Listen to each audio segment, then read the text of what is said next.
Todd Family YouTube video, wherever you are, whatever you may be doing. Thank you so much for making Ref Brandon and the Todd Family part of your day. We always greatly appreciate if you jump on here live here on this chilly Thursday evening. Feel free to leave a comment in the comment section down below. Make sure to give the video a like, a thumbs up. If you have not yet subscribed, please do so and share the video on all social media platforms. And hopefully, it's not as cold where you are as it is where I am. But it's hard to stay warm on nights when it's this cold. Good evening, Kevron. Glad to have you here. As always, thank you so much for checking in. I always enjoy seeing your comments.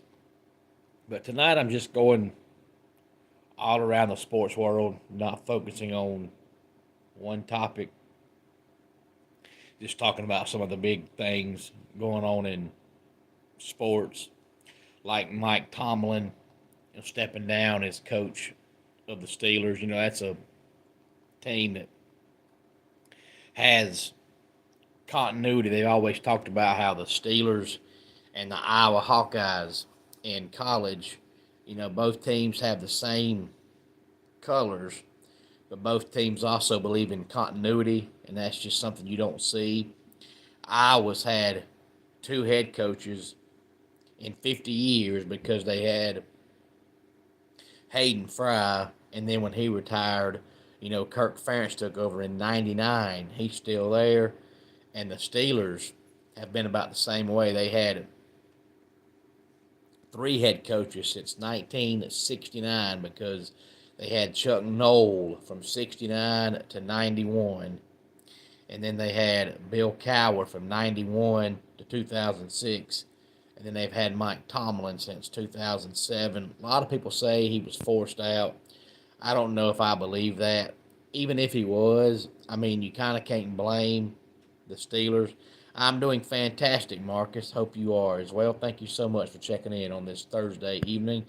Been a while since you've been here in the comment section, so thank you for stopping by. But they've lost like 7 straight years in the playoffs, have not won a playoff game in forever. And I know he coached 19 seasons and never had a losing season. But after a while, it's like I always say, the fans are going to want more. After a while, just getting a winning season is not good enough. And it seems like for the last decade, that's what Tomlin's done. He's been just good enough to get to the playoffs, and that's it.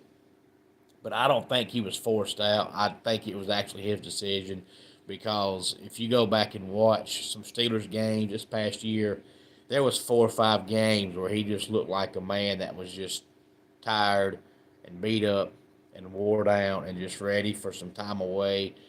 But even if he was forced out, there comes a time when, you have to do something, at least win a playoff game.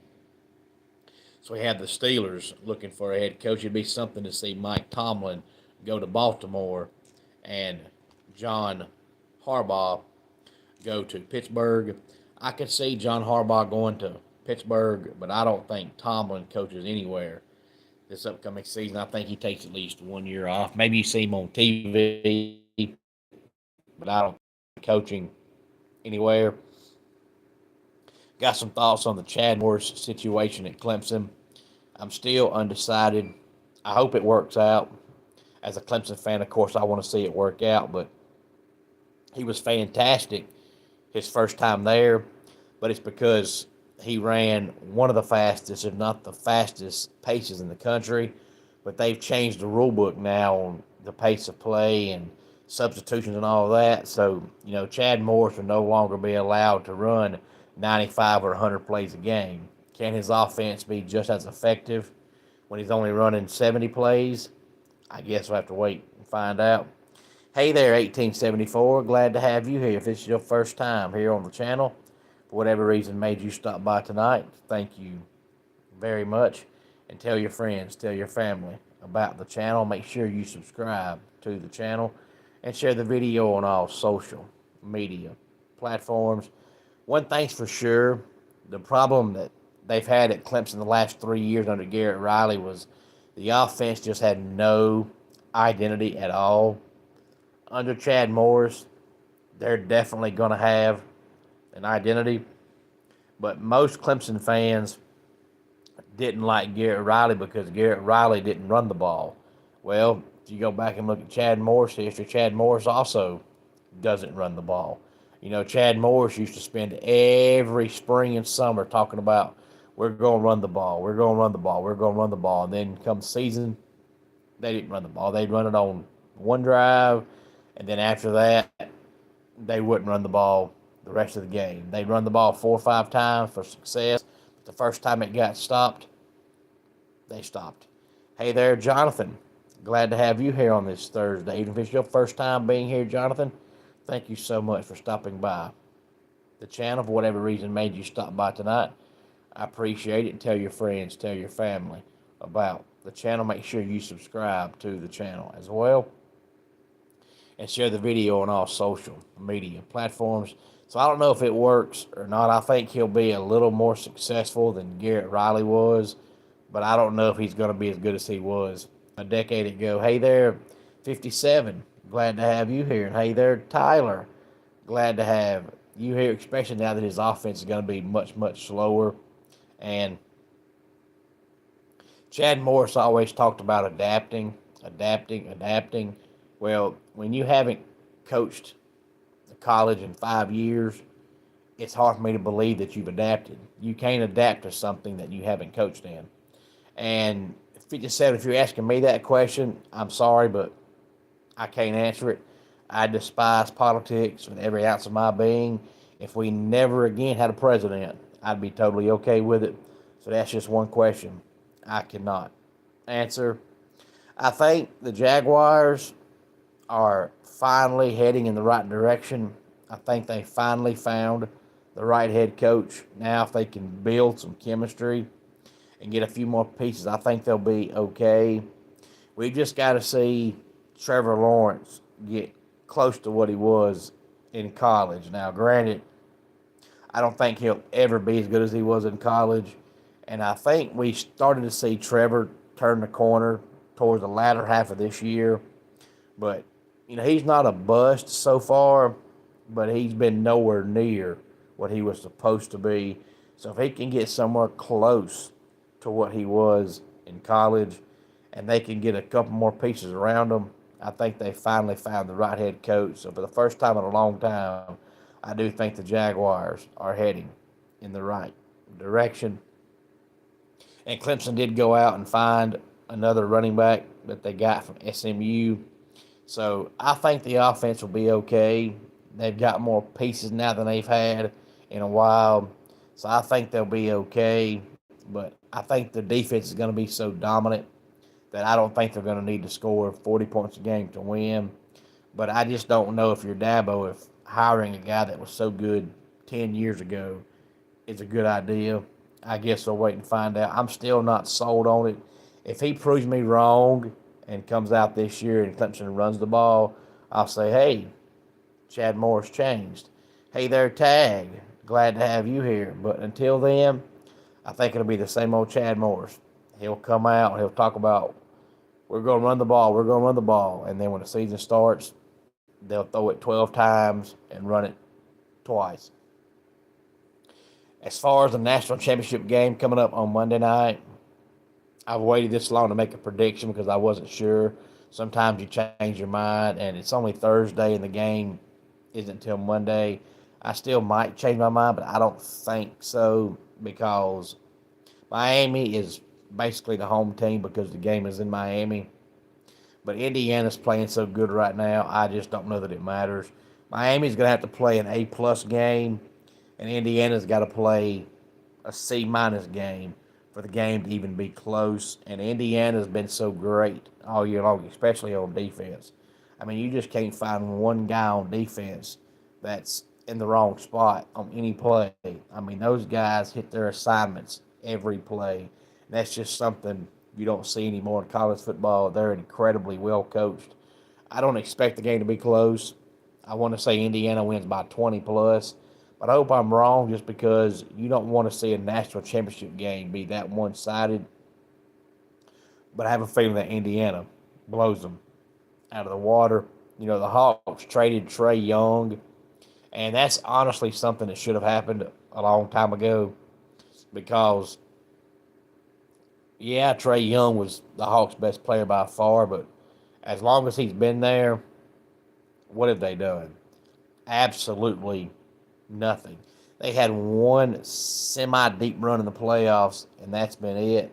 And after a while, there comes a point in time where you have to look and say, look, if you're our best player and we're not winning with you, then we don't need you. We can trade you, get some pieces, and build toward the future. Because right now we have you and we're doing nothing with you. So I'm not surprised by that trade at all. If I was the Hawks, I would have pulled it off about 3 years ago.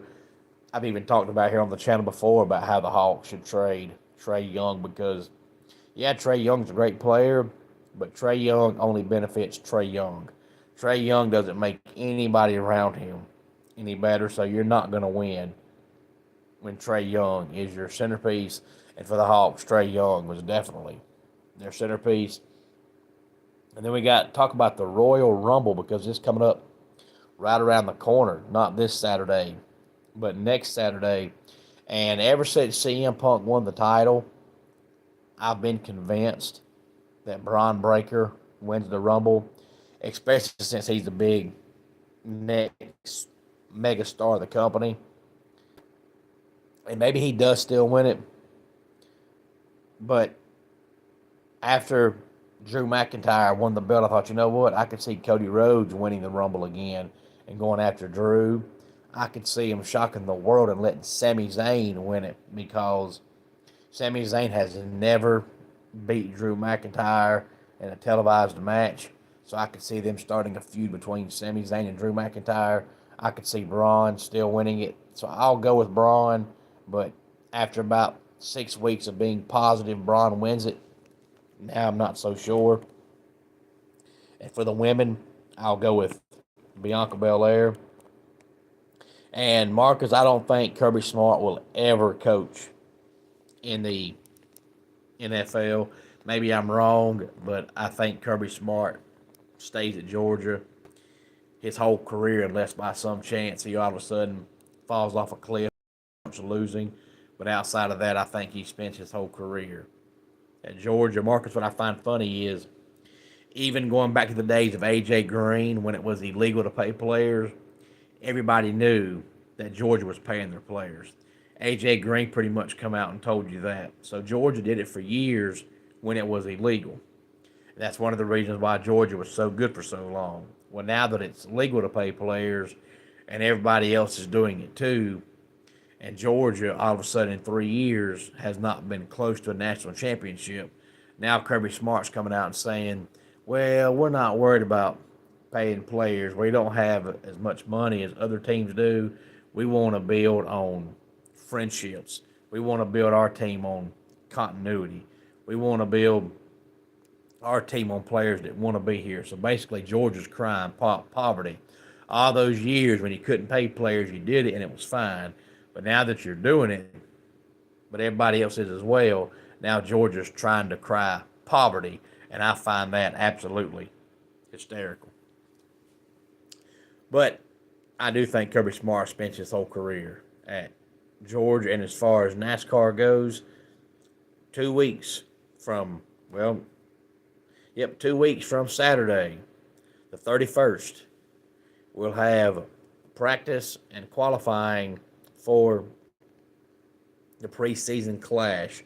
So the NASCAR season is just over 2 weeks away. And if you're not excited about this NASCAR season, you're not a NASCAR fan at all because this is going to be a fantastic season. They've upped the horsepower. The cars are going to be going faster this year. They've now brought back the manufacturers. The cars no longer look the same. Now a Ford looks like a Ford.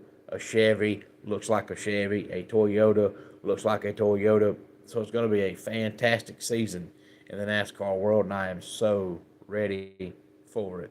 Any thoughts on any of this, please feel free to let me know. Let's go ahead and get our dad joke of the day in here. I've been thinking about buying a new underwear brand, but I'm not sure. Anyone available for a brief chat? And that does it for today's Ref Brandon and the Todd Family YouTube video. Until next time, it's Ref Brandon saying, just like in pro wrestling, life can be over by the count of three.